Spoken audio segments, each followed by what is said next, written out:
Magandang gabi mga kapamilya, mainit pa sa bagong lutong puto-bongbong ang ating balita ngayong gabi. Sa gitna ng paghahanda para sa nararating na Pasko, tila mas mahigpit pa sa sinturon ang budget na inilaan ng DTI. Habang sa Senado ay umuulan ng bilyong-bilyong kontrobersya.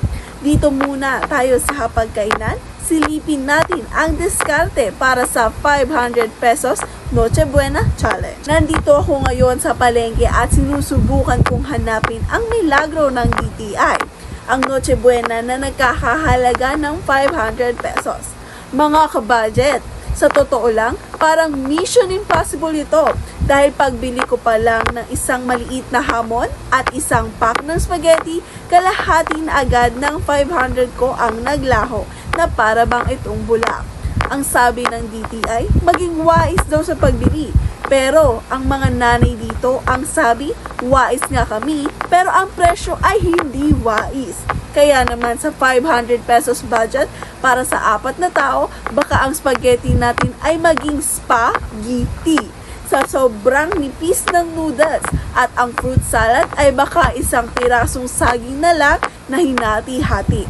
Ang hirit ng mga namimili ay sana raw gumawa ng listahan ang DTI, isama nila sa palengke para makita nila ang tunay na laban ng bulsa. Para sa Balitang Gising, Wensen nag-uulat. Back to the studio.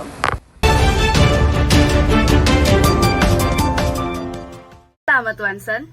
Mukhang kailangan nga ng matinding dasal para mapagkasya ang 500 pesos na yan. Pero kung sa pagkain ay tinipid tayo, sa kalsada naman ay tila may nag-uumapaw na pondo. Dito naman tayo sa detalye ng kontrobersya sa flood control. Habang barya-barya ang tinitipid ng mamamayan, bilyon-bilyon naman ang usapin dito sa Alpha and Omega construction firm ni Sara Diskaya.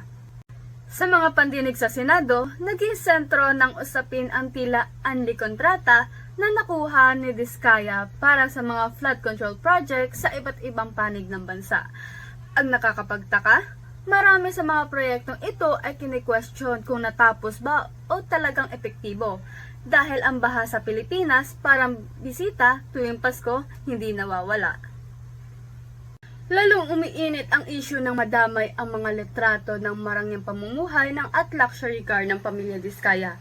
Ang berada ng mga netizen, habang ang taong bayan ay lunod sa utang at mahal na bilihin, may mga kontraktor naman palang lumalangoy sa bilyong-bilyong pondo ng bayan. Patuloy pang binubusisi ng mga mambabatas kung saan ba talaga napunta ang baha ng pera na ito. Para sa KJUL News, Kim nag-uulat.